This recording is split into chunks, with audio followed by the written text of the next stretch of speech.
Qu'est-ce que tu fais là? Bah je voulais utiliser l'ordi, pourquoi? Mais rappelle-toi, on allait lui expliquer ce que c'était que la programmation et pourquoi faut pas en avoir peur. Ah merde! C'est aujourd'hui ça? Ok, je me casse! Et enlève-moi ça, Noël c'était la semaine dernière.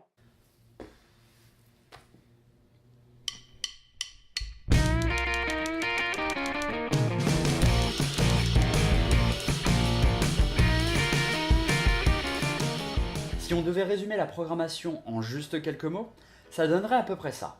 C'est une technique qui vise à résoudre un problème par l'informatique. Ouais, ce qui nous avance pas des masses. Le type de problème que la programmation peut résoudre est très varié. On va juste prendre un exemple avec Dropbox, qui résout le problème d'une clé USB qui peut se perdre un peu partout, se faire voler, ou se retrouver infecté de virus. Du coup,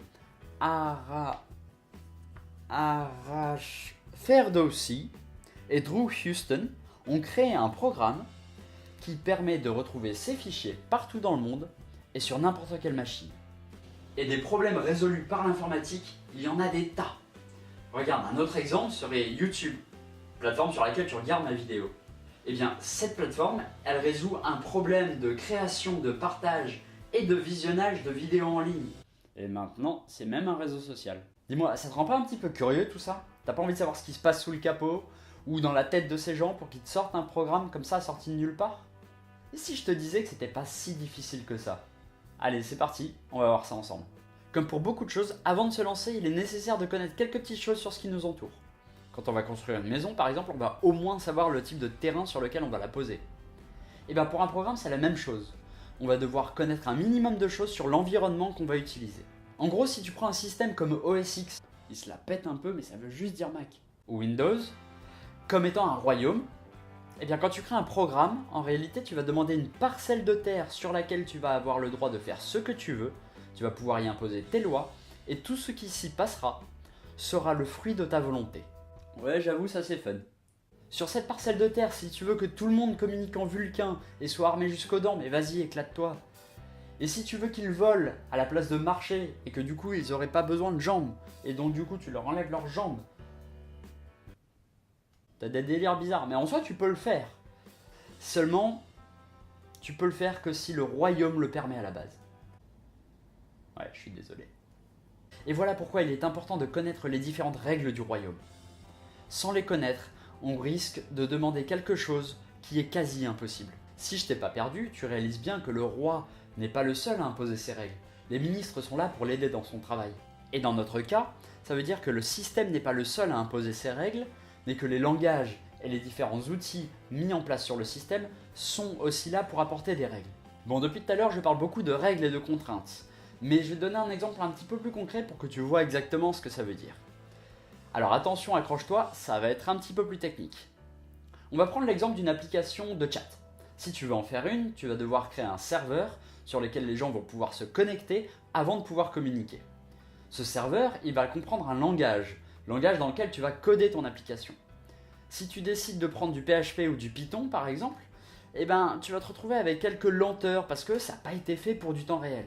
Alors que si tu prends un langage comme le JavaScript par exemple, qui a été fait pour le temps réel et pour de l'événementiel, alors là tu vas réduire considérablement la complexité de ton application. Bon, maintenant que tu as lu toutes ces règles, que tu sais ce que tu peux faire, ce que tu peux pas faire, il est temps de s'amuser un peu, on va modéliser. La modélisation, c'est un peu comme le moment où un auteur comme Tolkien, par exemple, va définir ce qui fait partie ou non de son univers.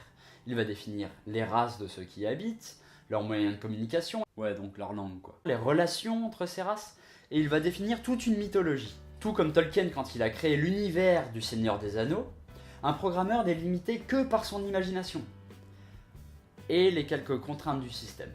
Et voilà pourquoi il est primordial pour un programmeur de connaître les règles et les contraintes d'un environnement sur lequel il veut coder une application. Il doit connaître ces contraintes ou au moins comment les contourner afin de ne pas être gêné dans sa créativité.